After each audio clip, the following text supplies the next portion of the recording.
Bonjour à tous, bienvenue dans ce nouveau quart d'heure labo. Aujourd'hui, on est en quart d'heure labo un petit peu spécial, donc je suis en la présence de Gaël parce que ce week-end, on va donner un nouveau cours des fondations à Grenoble. J'allais dire Biarritz, mais Biarritz, c'est la semaine dernière, la semaine passée, aujourd'hui c'est Grenoble. La semaine prochaine, on sera à Lausanne. Lausanne. Ensuite, il y aura masterclass à Nice. Ensuite, ce sera prochain atelier à Strasbourg. Donc, il ne reste plus beaucoup de dates disponibles pour cette fin d'année. Mais voilà. Donc, aujourd'hui, un petit peu spécial parce qu'on va voir un petit peu ce qu'on va voir exactement dans ces cours de fondation. Donc, avec Gaël. Donc, Gaël qui est responsable également dans ce développement au cours de ces cours. Donc, Gaël, dis-nous un petit peu le planning qui nous attend demain. Demain, ça va être une journée vraiment complète. On va démarrer la journée avec qu'est-ce que Labo RNP et à quoi le système Labo RNP peut aider les kinés, les préparateurs physiques, les coachs, les entraîneurs. On va leur présenter les bases de la neuroanatomie et de la théorie. Et après, directement, objectif de la journée, maîtriser un bilan complet en moins de 10 minutes pour évaluer le système nerveux et les réflexes archaïques et être en mesure de faire les choix des bons exercices pour avoir des résultats immédiats et directement applicables le lendemain. Top. C'est quoi un petit peu les manques que tu as pu voir justement auprès des différentes personnes qu'on forme? C'est par rapport, on voit notamment au niveau des screenings, les bilans que les personnes peuvent utiliser des fois. C'est quoi un petit peu les manques que tu vois et la lentille neuro, comme on peut l'appeler, pourra leur apporter dans leur pratique? Si on prend les tests conventionnels comme le FMS, comme le GMC, comme plein de systèmes d'évaluation du mouvement, on se rend compte que déjà de base, ils sont mal interprétés ou mal réalisés. Et on oublie les concepts de base de la bioméca donc déjà les tests juste sans l'anti-neuro, des fois, il faut bien les reprendre, bien les maîtriser. Et ce qu'on se rend compte, c'est que par exemple, on prend le test d'un overhead squat, qui est un peu un test transversal, peu importe la profession, et pour évaluer le mouvement. Et on se rend compte qu'on peut faire énormément de liens, notamment sur des problématiques de tronc cérébral en fonction des latéralités. Est-ce qu'on a une cheville, un shift qui est un peu une cheville limitée ou un shift d'un côté? Est-ce qu'on a un manque d'ouverture? Est-ce qu'on a une rotation du buste? Ces différents critères que les gens, en fait, ils constatent, mais ils n'arrivent pas à modifier. C'est bien de faire un test overhead squat. Par contre, tu notes tout ce que tu vois, mais si t'es pas capable de le corriger de manière instantanée, ça te sert à rien avec tes athlètes ou avec tes patients ou tes sportifs. Ça me parle. Enfin, moi, je le vois quand, au début de ma carrière, entre guillemets, quand tu découvrais tous les tests biomécaniques, qualité de mouvement, de rotation, etc. En fait, j'avais une liste de testing qui était presque une cinquantaine de tests. Pour finir, je parle que biomécanique pour Hmm. analyser vraiment la tâche de chaque truc. J'aimais avoir plein de feuilles, plein de nouveaux tests, etc. Moi, je travaillais beaucoup sur Excel. J'avais 15 000 feuilles, mais finalement, après, l'interprétation que j'en faisais, ben, elle ne servait pas à grand-chose. Par contre, je faisais des tests, mais je ne savais pas trop quoi en faire.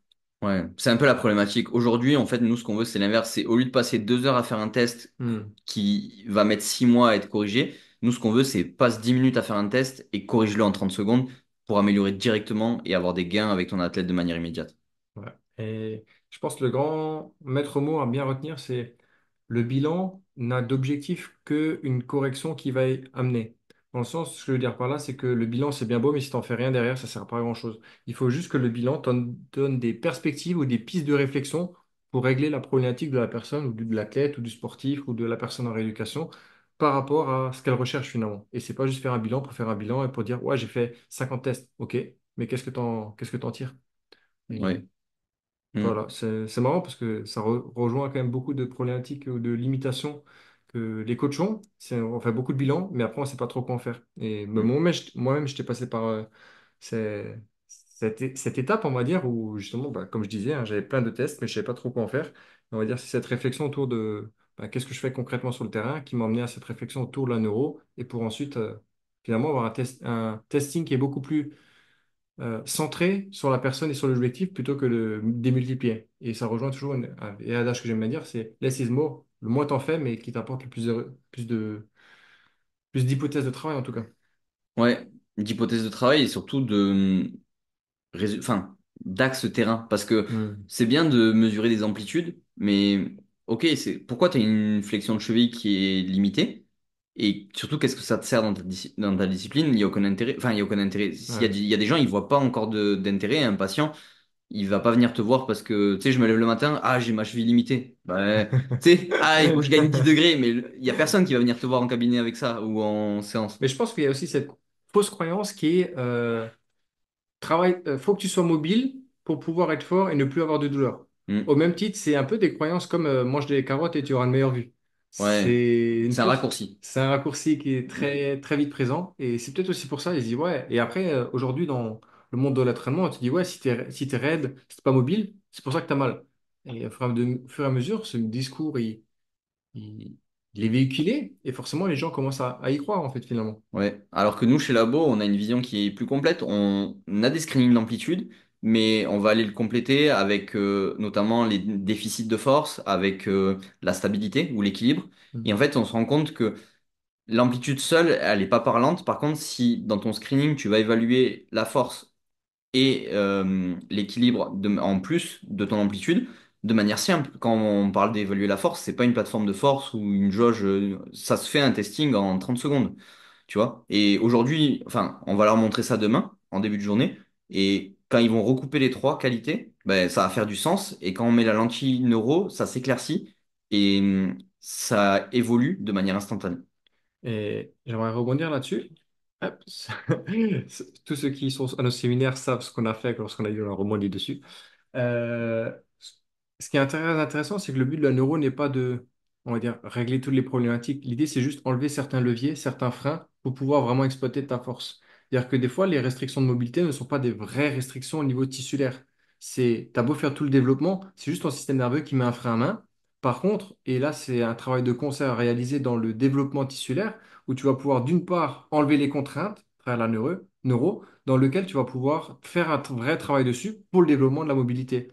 Et en fait, tout outil a sa place dans un système et dans un continuum, finalement. Ouais, et puis après, c'est des choix, c'est est-ce que tu te contentes du minimum ou pas? Tu sais, Hmm. tu peux avoir un sous-marin nucléaire, tu prends un pédalo. Ben, c'est, est-ce que tu veux prendre, tu sais, c'est, pour arriver à tel résultat, tu prends l'autoroute, tu prends l'avion ou tu prends une trottinette, tu vois? Ouais. Et en plus, si la trottinette, elle a pas de batterie, tu vois? Mais, donc, du coup, en fait, c'est des choix. Après, c'est toujours pareil, c'est qu'est-ce que tu veux donner à tes clients? Aujourd'hui, il y a des solutions comme Labo Fondation qui demandent ça en une journée et qui t'as des résultats. Aujourd'hui, on a eu l'atelier à Biarritz. Je regardais le groupe cette semaine. Ils ont tous eu des résultats directs avec leurs patients. Il y avait des kinés, des prépas, des coachs sportifs et ils ont tous réussi à l'appliquer le lendemain. Tu vois, donc c'est facilement maîtrisable. Et je dirais qu'il y a une chose qui est centrale chez Labo, de manière générale, c'est qu'à la base, on est des personnes de terrain et on a essayé de mettre en place tout le système d'évaluation et d'entraînement en place pour le terrain. Et la théorie, c'est bien, mais finalement, la finalité, c'est aider un maximum de personnes et pour ça, tu n'as pas d'autre choix de passer sur le terrain. Donc, le but, c'est que aujourd'hui, demain, il y a séminaire et dès le lendemain, bon, c'est dimanche, je pense pas qu'il y a tout le monde qui poste, mais dès le lundi, tout le monde va pouvoir le mettre en application directement avec leurs clients et leurs patients. Ouais. Donc, voilà. De toute façon, c'est le contrat. Si tu viens de former chez Labo, tu as un suivi, tu as des gens qui répondent à tes questions. Et si tu veux être accompagné et à monter en compétences, c'est la solution pour enfin, nous, on a tous été élèves et on a trouvé cette stratégie-là pour avancer. Et ben, ce qu'on disait, tu as une problématique, le groupe du séminaire, il y a toujours un formateur qui te répond. Et voilà. Et donc, du coup, tu as des résultats, tu maîtrises les choses de manière plus simple. Parfait. Merci Gaël pour ce petit check-up. Et puis, vous avez des questions, n'hésitez pas à consulter sur le site pour les prochaines dates. Donc, on a déjà lancé les dates pour 2025 sur différentes régions comme Paris, Paris, Toulouse, Paris, Toulouse, on a Liège aussi, Liège, exact, en Belgique Nantes. et Nantes.